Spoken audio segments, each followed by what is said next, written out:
Hai semua, selamat datang di CPL, Cek Podcast LPM PP. Oke, hari ini kita podcast perdana sahabat disabilitas nih ya. Ya, kenalin aku Adel. Di sini aku akan memandu podcast kita pada pagi hari ini bersama narasumber kece kita. Halo, Halo, bisa kenalan mungkin Kak? boleh kenalin nama aku Ellen Betania, aku dari Universitas Jember jurusan Teknologi Hasil Pertanian. Oke, mungkin selanjutnya. Perkenalkan, aku Kalista Damayanti dari Ilmu Kesejahteraan Sosial, Fakultas Ilmu Sosial dan Ilmu Politik. Oke, ini narasumber kece kita akan mengisi podcast kita pada pagi hari ini dengan tema tentang disabilitas di Universitas Jember mungkin ya, atau tentang paradigma bagaimana sih kita mahasiswa memandang sahabat-sahabat disabilitas di kalangan mahasiswa gitu ya. Oke, hari ini jujur aku excited banget nih karena ini podcast perdana kita di relawan sahabat disabilitas ya. Mungkin untuk pertama kali untuk awal-awal nih kita akan bahas tentang sahabat disabilitas di Universitas Jember dulu kali ya, sebelum kita memandang mahasiswa yang disabilitas gitu ya. Mungkin Kak Ellen nih, kenapa sih Kak Ellen mau gabung di sahabat disabilitas Universitas Jember? Ini pertanyaannya sangat sangat benar-benar mendalam menurut aku ya. Karena alasan aku mau bergabung dalam relawan disabilitas UNED, yang pertama karena ya panggilan hati ya lebih tepatnya ya.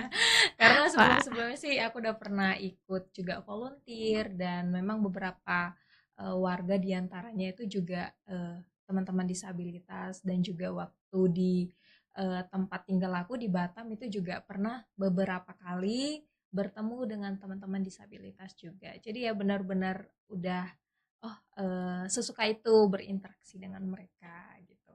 Oke, berarti sebelumnya udah pernah ikut volunteer relawan gitu ya Kak? Ya, sudah. Oke, untuk Kak Kalista ceritain dong gimana.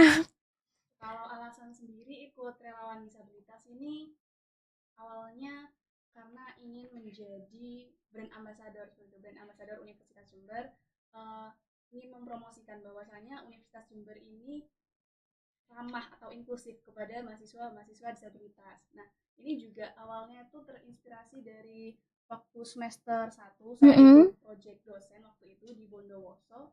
Itu mendatangkan salah satu pematerinya adalah ini, penyandang disabilitas, tapi beliau ini sudah lulus S2 gitu. Wow. Itu kan sangat menginspirasi Keren. terlebih lagi kita tuh kadang tidak berkuliah itu dengan alasan ada orang lain di belahan dunia lain nih, gitu, di kota lain nih, itu dia dengan segala kekurangan dari fisik seperti itu ya, dan dari segi ekonomi, tapi beliau ini bisa lulus S2 gitu kan, sangat menginspirasi sekali gitu kan. Nah, saya ingin membawa semangat tersebut, ingin mempromosikan lah semangat tersebut, bahwasanya semua orang bisa berpendidikan dan semua orang berhak berpendidikan. Keren. Ini awal-awal boleh kita aplaus dulu nggak sih? Oke. Sebenarnya kita kan punya keresahan yang sama sebagai relawan disabilitas. Bagaimana kita sebagai sahabat nih ya, karena kita join sahabat disabilitas karena kita pengen jadi sahabat teman-teman disabilitas. Bagaimana teman-teman yang lain, ya benar kata Kak Kalista tadi, kalau teman-teman yang lain yang disabilitas ternyata harus atau layak gitu ya untuk mengenyam pendidikan yang sama dan setara seperti kita gitu ya. Oke, itu mungkin buat pemantik kita pada pagi hari ini. Nah, apa sih yang kita bahas? Jadi yang kita bahas pada pagi hari ini adalah tentang paradigma dan akses disabilitas, teman-teman disabilitas di kalangan mahasiswa. Bagaimana sih teman-teman memandang teman-teman disabilitas yang ada di Universitas Jember yang menjadi mengenyam pendidikan tinggi, itu gimana sih pandangan kalian ke teman-teman disabilitas? Oke, untuk pandangan menurut aku ya, pandangan untuk teman-teman disabilitas terkhususnya di kampus UNED nih ya, Universitas Jember. Jadi kalau misalnya setahu aku ya di FTP itu khususnya di angkatan aku belum ada teman-teman disabilitas. Nah, Gitu. cuman aku dapat kabar nih dari teman-teman misalnya di FIB, terus juga di FKIP ya katanya ya, itu ada beberapa gitu. Jadi untuk terkhususnya aku ngambil dari FTP ya. Di FTP meskipun setahu aku tidak ada teman-teman disabilitas, tapi untuk fasilitas yang disediakan itu sudah I cukup see, I see. memadai. Misalnya Iya. untuk parkiran khusus teman-teman disabilitas atau mungkin dari tangga yang dikhususkan untuk teman-teman disabilitas, dan itu menurut aku sudah cukup baik ya meskipun belum ada gitu. Jadi sebelum mereka datang ke FTP itu tuh dari pihak fakultas itu sudah Sudah menyediakan. menyediakan. Itu salah satu langkah dasar yang menurut aku tuh baik dari pihak Universitas Jember sendiri gitu. Dan mungkin karena kita ya relawan pertama juga ya dari Universitas Jember, sudah dibina nih kita-kita nih untuk membantu terkhususnya teman-teman disabilitas, biar mereka itu merasa nyaman untuk Ya, betul, melakukan betul. pelajaran pendidikan di Universitas Jember. Jadi itu menurut aku suatu langkah yang baik gitu ya. Kemarin juga sampai mendatangkan dari pihak UNESA ya, Iya. untuk dilatih kita-kitanya, biar nih kalau ketemu teman-teman yang buta aksara gimana, untuk teman-teman yang apa maksudnya, untuk ada aplikasi, ada Iya, panggilan betul, gitu ya betul. kan. Kalau Keren banget itu ya. iya, iya itu benar-benar suatu hal yang keren sih untuk pelatihannya dari aku sendiri gitu. Oke, itu ya. Oh, berarti di FTP tuh nggak ada teman-teman disabilitas Iya, ya? sepengetahuan Tapi aku belum emang ada. fasilitasnya udah Sudah disediakan. disediakan ya. Oke, keren-keren. Mungkin bisa diceritakan kalau di FISIP gimana nih FISIP? Kalau di FISIP, oke. Kalau di FISIP kebetulan ada dosen, kebetulan dari prodi aku itu ada dosen yang disabilitas seperti itu. Jadi ya, Wow. jadi memang sudah terbilang inklusif seperti itu. Dan untuk disabilitas lainnya ada mahasiswa disabilitas seperti apa ya? Seperti lambat belajar seperti itu ada di prodi-prodi lain. Jadi tidak apa ya? Meskipun fasilitasnya masih belum sempurna seperti FTP tadi ya, Masih proses perbaik. masih proses, tapi di kita sudah menerima mahasiswa maupun dosen yang disabilitas seperti itu. Oke, keren ya. Berarti di Universitas Jember sendiri sudah ramah Iya, disabilitas ya, sudah mulai ramah benar-benar. disabilitas, dan juga buktinya juga ada sahabat disabilitas Iya. angkatan pertama nih ya. Betul, betul. Ya, buat menjadi Teman. buddies ya, jadi buddies dari teman-teman disabilitas. Oke, di sini aku akan menampakkan fakta nih ya. Aku baca di data Suksesnas 2024, ternyata hanya 17% penyandang disabilitas 17% penyandang disabilitas belum pernah sekolah sama sekali, dan cuma 4,24%. Jadi cuma 4,24% yang sampai kuliah. Gimana nih menurut teman-teman setelah mendengar fakta itu? Ternyata teman-teman disabilitas yang mengenyam di pendidikan tinggi itu sedikit banget ya di Indonesia ini. Mungkin perasaan ya, mungkin Kak Kalista dulu. Mengetahui data tersebut tentunya agak sedih ya teman-teman, karena apa ya, pendidikan ini kan seolah-olah hanya untuk orang-orang yang normal saja seperti kita gitu kan, padahal pendidikan itu hak untuk semua orang gitu, hak untuk warga negara gitu Ya, kan. betul, betul. Dan mungkin ini juga, ini agak nyenggol-nyenggol sedikit ya dari tema kita mengenai paradigma. Kita sering kali dibuat oleh konstruksi sosial bahwasanya mereka-mereka yang disabilitas ini tidak cukup layak untuk mendapatkan pendidikan, padahal kan salah gitu kan. Padahal tidak semua disabilitas itu yang harus benar-benar dibantu dalam kegiatannya gitu kan, tapi kan ada beberapa disabilitas yang memang dia bisa mandiri gitu. Nah, kesalahan dari kita-kita ini seringkali menganggap mengasihani mereka gitu, padahal mereka sendiri kalau ditanyain mereka nggak pingin juga gitu loh dikasihani, mereka ingin dianggap mampu dan normal gitu sebagaimana kita beraktivitas gitu sih. Itu sedih dan apa ya, juga PR ya untuk mahasiswa seperti kita, terutama relawan sahabat disabilitas. Ya. Sebelumnya kalau Kak Kalista punya teman disabilitas nggak di FISIP mungkin? Kalau di sendiri kalau teman prodi Iya. belum ada ya Hmm. gitu. Tapi kalau apa namanya di prodi lain ada, cuman bukan yang kenal dekat seperti itu Oh, oke. gitu. Tuh. Ya, itu tadi ya mungkin highlight yang sangat penting buat kita ya. Kalau kita terkait paradigma, jangan memandang teman-teman disabilitas itu dengan pandangan kasihan gitu ya. Iya, Karena benar. ya kita libatin aja, bahkan Iya, nih aku ada organisasi ya di fakultasku, dan itu ada salah satunya teman disabilitas loh. Ya, dan keren banget dia, kinerjanya juga keren. Jadi ya kita tinggal libatin aja Iya. mereka, heeh, gitu. Jadi yang anggap seperti ya teman-teman Iya, biasa teman-teman kayak biasa ya, jangan dan jangan dianggap pikir. berbeda Iya, ya. benar benar benar benar benar. Karena kemampuan mereka itu bahkan lebih, Lebih baik heeh. daripada kita. Iya, iya benar-benar. Bahkan Iya. ya ini aku mau cerita nih, nggak apa-apa ya Iya, cerita nggak ya. apa-apa. Nah, ini ya Kak, di pengalaman organisasiku ya, ketika ada acara itu biasanya kan ada eh ayo kumpul jam 7 pagi gitu kan ya. Biasanya di hari Hana teman-teman disabilitas. Oke, teman-teman disabilitas di organisasiku juga salah satunya dia udah datang jam 6. Bayangin, jam 6 dia udah datang ya. Itu ya ini salah satu menjadi semangatku untuk aduh kayaknya harus gabung sama disabilitas nih aku. Aku harus ada apa namanya? Semangat Iya. yang sama seperti teman-teman disabilitas gitu. Iya, iya.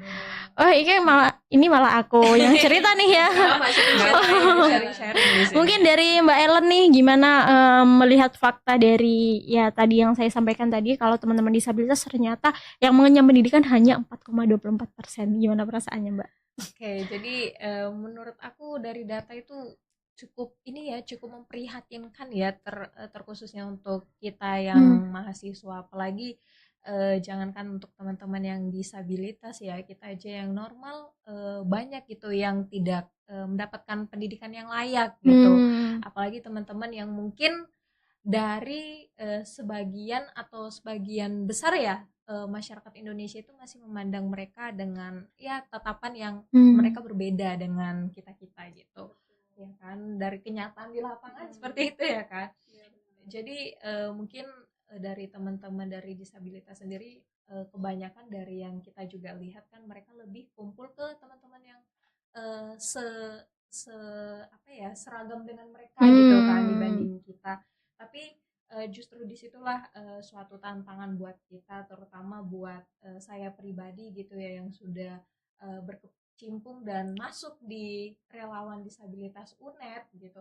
Itu suatu hal yang kayak kita harus membuktikan ke mereka-mereka kalau misalnya di kita itu bisa jadi sahabat mereka gitu. Kita nggak bakalan memandang mereka berbeda karena apa? Karena ya mereka itu ya sama dengan kita. Kita ini datang ke Universitas Jember itu tuh untuk mengenyam pendidikan, bukan untuk hal-hal yang di luar itu gitu. Dan juga dari pihak Universitas Jember sendiri kan sudah menerima dengan apa ya menyediakan fasilitas yang ada gitu dan ya kita ini ya pasti membantu mereka dengan kami yang ada gitu kan. Misalnya teman-teman mungkin butuh dalam hal ini nih ada di untuk fasilitasnya mungkin kurang di fakultas mereka sendiri gitu. Nah, kita itu bisa jadi sarana penghubung antara pihak mereka dengan kampus sendiri gitu. Dan pesan saya untuk generasi-generasi kita lah ya, kita itu karena kita sebagai mahasiswa pastinya kita yang kita fokuskan yang pertama itu untuk urusan perkuliahan, pendidikan, karena pendidikan itu pasti bakalan dibawa sampai kita ini ya akhir ya. benar-benar. Dan apa ya untuk teman-teman disabilitas khususnya kita ini bakalan jadi sahabat teman-teman, jangan apa ya mungkin jangan berkecil hati. Karena apa? Karena untuk di era sekarang ini teman-teman pasti bakalan terbuka, banyak orang di luar sana yang bakalan terbuka dengan kehadiran mereka. Bahkan aku sendiri mau banget, pengen banget punya teman-teman yang benar-benar dekat jadi sahabat buat mereka gitu. Oke. Ya, itu mungkin ya yang bisa jadi di highlight dari Kak Ellen tadi, bahwa terdapat beberapa faktor mungkin mereka terkait kecilnya persentase teman-teman disabilitas yang bisa mengenyam pendidikan tinggi itu ya karena mungkin keterbatasan transportasi, Iya. yaitu dan yang paling besar itu di paradigma ya, Iya. paradigma teman-teman orang-orang sekitarnya gitu. Bicara tentang paradigma nih ya, eh, sering nggak sih kita, ya mungkin kita sahabat disabilitas yang sudah mendapatkan pengkaderan atau eh, pelatihan ya, Iya. pelatihan kemarin buat bagaimana cara kita berinteraksi. Nah, buat teman-teman yang awam nih terkait interaksi dengan teman-teman disabilitas. Ini kan sering kita lihat ya kalau teman-teman yang awam terkait teman-teman disabilitas itu masih canggung untuk Iya. interaksi dengan teman-teman disabilitas itu, kira-kira kenapa ya? Kok bisa secanggung itu? Kayaknya mungkin dulu kita juga gitu sebelum Iya, di benar. awal-awal mungkin ya kita masih belum tahu caranya interaksi dengan mereka itu, kita bakal canggung kan ya. Kenapa sih? Ada yang mau jawab duluan nggak? Oke, kenapa bisa canggung gitu ya Iya. berinteraksi dengan mereka yang disabilitas gitu? Karena seperti yang udah aku singgung tadi gitu, karena kita tidak terbiasa, gitu. Tidak terbiasa Ya dengan betul-betul.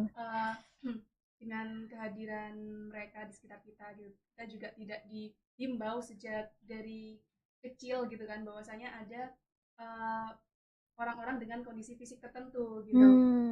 Terus kemudian, nah itu tadi seringkali konstruksi sosial itu membuat mereka tuh berbeda gitu kan. Dan mungkin agak nyinggung ya gimana caranya biar nggak awkward atau Oke, gitu ya. boleh.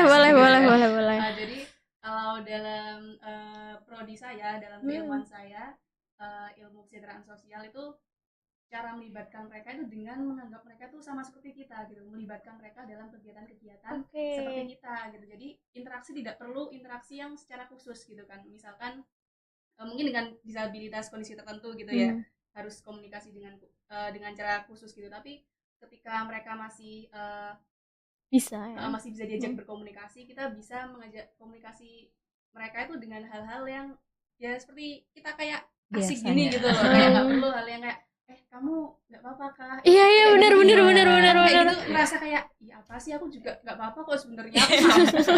Iya. Interaksi awal kita kayak gitu ya, jadi mereka udah kayak ya apa sih gitu. Apakah aku sekurang itu ya mungkin ya? Seberbeda itu ya. Makanya dari itu dari kita sendiri juga harusnya lebih apa ya, lebih enak gitu bawa welcome gitu, ya. welcome, lebih asik ke mereka gitu. Jadi mereka nggak ngerasa kayak aku dianggap gini nih gitu. Jadi ini sih, jadi lebih interaksi, lebih aktif atau lebih asik juga ya. Jadi nggak ada unsur mereka ngerasa kurang atau gimana gitu sih. Ya udah sih, mungkin kekurangan mereka kita tutup mata aja kali ya. Mungkin ya kita interaksi sebagaimana kita interaksi dengan orang-orang biasanya gitu ya.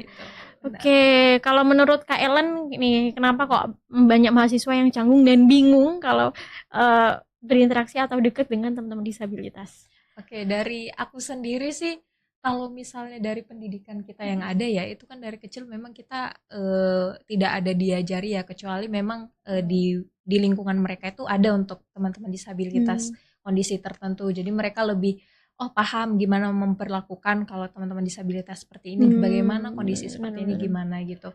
Dan saya sendiri untuk di lingkungan saya memang belum ada dari kecil, tapi sudah mulai diajarin sejak yang waktu SMA, mulai perlahan-lahan coba diajak dari pihak kampus, dari pihak gereja sendiri bilang ayo kita datang ke panti asuhan, terus teman-teman yang ada sekolah khusus gitu. Itu jadi membuka mata saya, pandangan saya kalau kita yang di dunia seluas ini ternyata beragam ya ciptaan Tuhan yang ada gitu kan.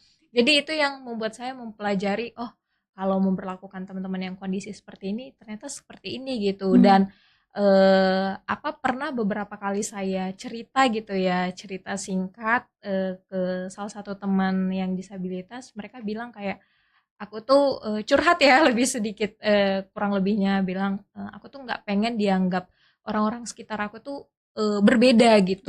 Aku tuh pengen dianggap kayak ya udah manusia normal yang biasa gitu, kayak kita biasa. Cuman yang mereka tekankan kayak orang-orang lihat itu mereka karena diberlakukan beda, jadi lebih kayak harus nih kayak mereka tuh kena angin aja tuh langsung rentah gitulah ya. Itu anggapannya gitulah ya apanya. Jadi untuk kondisi tertentu memang kita pasti butuh kasih perhatian yang lebih gitu ya ke mereka. Cuman untuk dari kehidupan sosialnya pengen dianggap ya kayak biasa gitu. Kalau misalnya di kelas atau kayak di mau keluar kelas nih istirahat, ya udah ayo kita makan, kamu butuh apa, entah kalau kamu masih perlu kamu ada yang sesuatu yang mau diurus, ya udah aku yang nitip beliin di kantin gitu misalnya kan. Jadi hal-hal yang kayak kehidupan interaksi kita sehari-hari itu ya hal yang biasa, karena saya sendiri pun tahu pasti mereka udah mempersiapkan diri mereka untuk hal-hal yang kayak oh ya udah aku bisa ini nanti kalau misalnya kesini tuh ya udah nanti gini gitu. Jadi mereka udah terbiasa, jadi ya dari apanya ya udah terbiasa gitu. Misalnya kayak kita udah sering nih ke lingkungan wilayah A gitu, karena kita udah tahu jalannya, ya udah kita nggak perlu buka maps kan. Nah kurang lebih mereka seperti itu gitu. Jadi istilahnya jangan dianggap berbeda ya, kita gandeng mereka untuk sama-sama kita menciptakan Indonesia yang lebih baik ya. Oke. Jadi ya itu ya terkait pandangan dari Kak Ellen dan Kak Kalista terkait ke teman-teman disabilitas, bahwa kita memandang sama dan mereka itu ternyata bisa loh survive sendirian karena ya secara mereka sudah hidup sejak kecil dan bagaimana dia mengenyam pendidikan yang khusus mereka ya, seharusnya mereka bisa survive dengan apalagi di tingkat mahasiswa ya, di tingkat mahasiswa. Benar kata Kak Ellen tadi, menarik ya.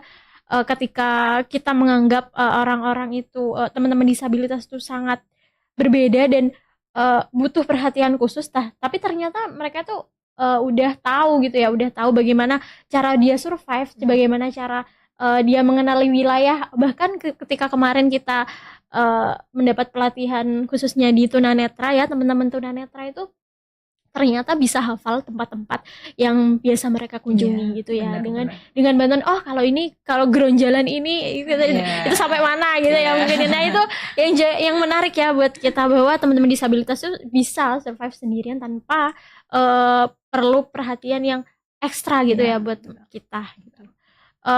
Itu ya buat segmen paradigma. Selanjutnya kita akan masuk ke segmen membangun kampus inklusif dari lingkaran kecil. Nah, gimana tuh? Jadi, menurut Kak Ellen dan Kak Kalista, gimana sih perubahan kecil yang bisa dimulai dari kita selaku mahasiswa yang buat mahasiswa yang awam mungkin ya, apa sih perubahan kecil yang bisa kita lakukan buat teman-teman disabilitas yang bisa berdampak buat mereka gitu, selain mungkin tadi paradigma yang menganggap mereka setara, mungkin apalagi mungkin bisa ditambahkan terkait perubahan yang bisa kita lakukan selaku mahasiswa Universitas Jember. Oke, jadi kalau hal kecil yang menurut aku itu simple sebenarnya, hal kecil, dan itu pasti dimulai dari kita sendiri ya, masing-masing dari kita sendiri.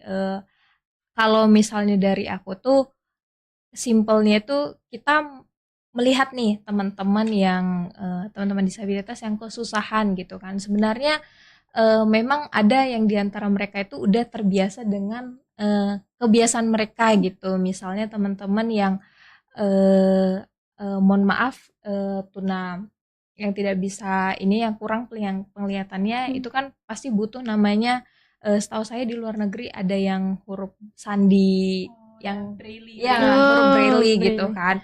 Nah cuman kan mereka kan bisa survive dengan cara ya menanya gitu, misalnya harganya atau apa gitu. Dan sekarang itu udah ada aplikasi khusus gitu, jadi kayak di My Eyes, My Eyes gitu kan. Mereka tinggal foto, langsung di translate ke dalam kata-kata yang bisa mereka dengar gitu kan. Kalau misalnya aku sendiri itu melihat mereka kesusahan misalnya untuk menyeberang jalan, ketika menyeberang jalan kan mereka mungkin hanya menggunakan pendengaran dari klakson mungkin ya. Nah tapi jika aku melihat itu ya aku pasti ngebantu. Dan dari awalnya tuh misalnya kayak kita kan, aku sendiri ya udah masuk ke dalam lingkup komunitas relawan disabilitas Universitas Jember. Aku biasanya di medsos itu, terkhususnya di SW ya, itu tuh membagikan membagikan keseharian aku nih udah masuk lingkup komunitas ini nih, itu tadi dipelajari kayak kemarin ya pelatihan, ini tadi dipelajari kalau misalnya cara teman-teman bertemu teman-teman disabilitas seperti ini gimana nih gitu. Awalnya mungkin kita perkenalan, terus nanti aku bantu kamu ya, nanti kamu butuhnya apa gitu kan. Itu menurut aku dari hal-hal kecil itu bisa apa ya, bisa melihat orang, teman-teman aku terkhususnya ya, penonton ceritaku terkhususnya kayak, oh iya ya, ternyata seperti ini ya kalau misalnya kita bertemu teman-teman yang seperti ini gitu. Itu menurut aku hal yang kecil yang bisa kita mulai dari kita sendiri. Oke, berarti jadi Mbak Ellen sendiri mulai dari menolong teman-teman disabilitas dan juga campaign ya, tentunya campaign ke teman-teman yang masih belum tahu bagaimana cara berinteraksi dengan teman-teman disabilitas. Keren. Jadi kita bisa memanfaatkan sosial media kita tentunya ya, ya buat mulai campaign gimana inklusivitas yang terjadi di Universitas Jember. Benar. Kalau menurut Mbak Clarista nih, gimana nih terkait itu tadi? Kalau hal kecil yang bisa dilakukan ini kurang lebih sama ya sama kayak Mbak Ellen ya. Gimana ngangkat isu-isu disabilitas gitu kan, bagaimana cara berinteraksi dan itu tadi ketika mereka tidak ada role play gitu kan, nggak ada role play atau nggak ada apa namanya role model ya, maaf role model ya role model itu. Jadi ketika mereka ada role model nih, mereka udah terinspirasi, oh ada ya ternyata dengan kondisi yang sama, dengan kondisi fisik atau disabilitas yang kurang lebih sama, memiliki kekurangan, itu bisa mengenyam pendidikan lebih tinggi gitu kan, bisa dikatakan lebih tinggi karena ada tadi S2 kan. Dan kemudian kalau di Jember sendiri kebetulan ada komunitas, itu komunitas perpencah, itu kalau tidak salah ya, itu persatuan atau apa ya, ya persatuan penyandang cacat dan disabilitas Jember gitu. Jadi memang sudah ada komunitasnya sendiri di Jember ini, itu memang berfokus pada isu-isu disabilitas gitu. Kemarin mungkin spill sedikit ya dari Oke, boleh.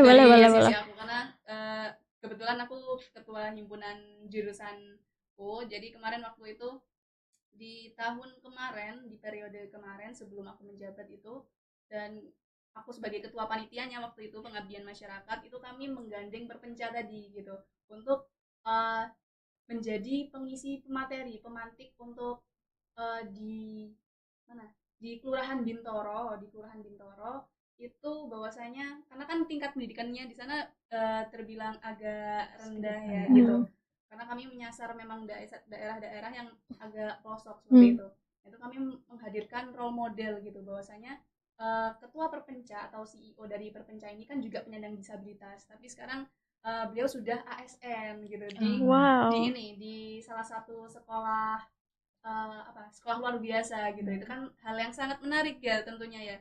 Itu kami hadirkan sebagai role model bahwasanya disabilitas saja, seorang disabilitas saja itu bisa mengenyam pendidikan gitu, apalagi yang seperti kita yang hanya kekurangan dari segi ekonomi saja gitu kan.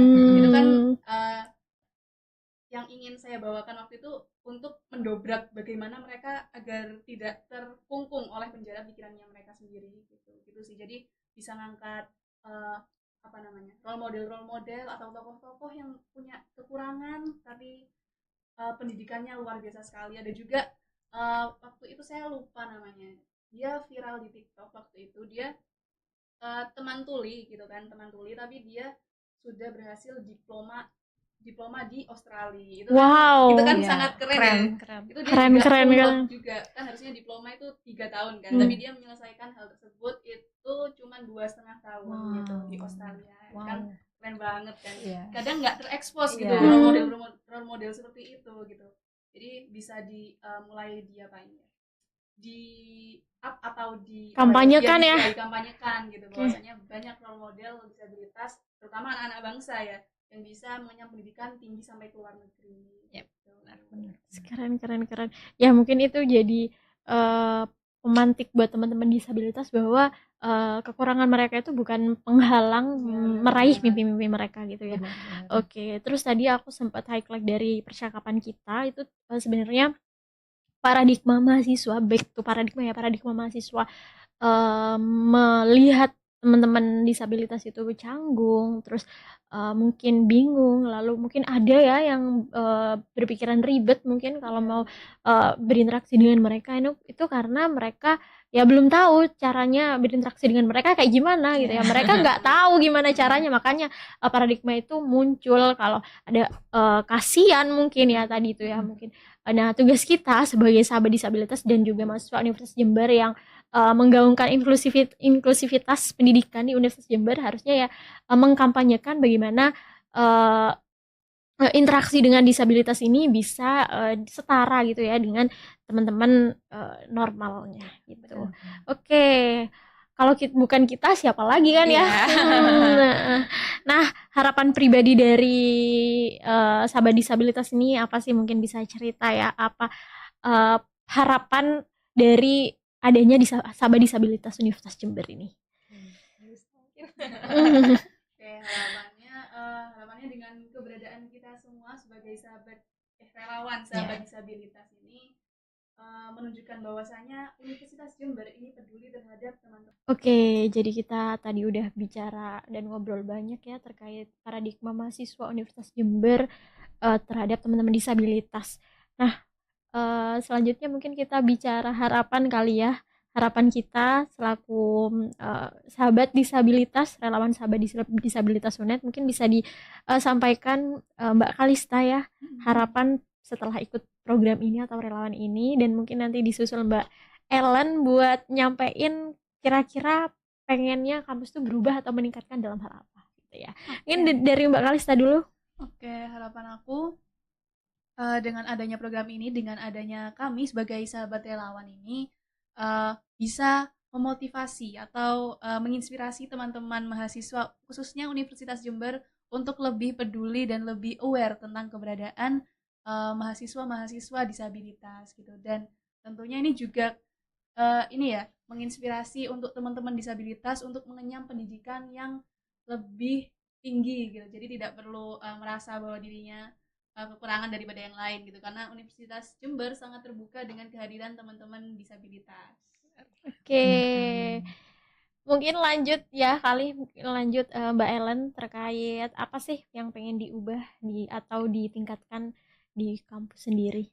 Oke, menurut saya pribadi itu untuk di kampus Universitas Jember terkhususnya dari segi fasilitas ya, untuk tiap fakultas terutama mungkin lebih diperbaiki lagi, diperbanyak lagi, dan seperti yang fakultas Mbak Kalista tadi mungkin ada beberapa ya fasilitas yang belum tersedia, namun untuk lebih dibangun, diperbaiki lagi, dan mungkin untuk di jalan, misalnya jalan di khusus kampus Jember ya, itu ada khusus untuk pejalan apa ya, jalanan khususnya gitu. Dan kalau misalnya teman-teman yang ditingkatkan untuk dari segi pembelajarannya, misalnya untuk tambahan huruf Braille ya, nah itu bisa ditambahkan lagi di sekitaran kampus terutama. Mungkin dari itu. Oke, itu tadi mungkin ya obrolan kita pada pagi hari ini, dan sekaligus menutup segmen kita pada podcast perdana sahabat disabilitas ini. Jadi intinya semua orang itu punya hak yang sama untuk mengenyam pendidikan tinggi, termasuk teman-teman disabilitas ya. Jadi yuk mulai bareng-bareng ubah cara pandang kita, ubah cara paradigma kita terhadap teman-teman disabilitas, yaitu adalah teman-teman yang setara ya, teman-teman yang setara, tidak perlu ada tambahan-tambahan yang tadi kita obrolin tadi, karena sejatinya mereka itu bisa survive sendiri, dan juga mereka tentunya kalau sudah mengenyam di pendidikan tinggi, mereka sudah bisa mengukur nih kemampuan mereka sejauh mana mereka bisa survive di kampus gitu ya. Benar. Nah, dan PR juga buat kita selaku teman-teman atau sahabatnya teman-teman disabilitas, yaitu mengubah cara pandang kita supaya kita nggak hanya cara memandang mereka dengan kasihan ya, kasihan dan juga apa tadi, kasihan, terus bingung dan menganggap mereka berbeda. Nah, itu mungkin bisa disingkirkan karena sejatinya mereka adalah orang-orang yang sama seperti kita menemui teman-teman kita yang normal gitu ya, karena mereka juga apa namanya bisa punya kemampuan lain yang bisa yang bisa diimprove di Universitas Jember Benar gitu. sekali. Oke, makasih banget buat Kak Ellen dan juga Kak Kalista yang sudah menemani podcast CPL kita, Cek Podcast LPMPP. Semoga bisa bermanfaat dan juga mengubah cara pandang kita di seluruh lapisan masyarakat Universitas Jember gitu ya. Makasih banyak. Semoga kita bisa menemani teman-teman disabilitas dengan cara terbaik kita. Gitu ya. Nah, Jangan lupa tonton dan follow, subscribe juga CPL, Cek Podcast LPMPP, dan sampai jumpa di podcast selanjutnya. Dah. bye.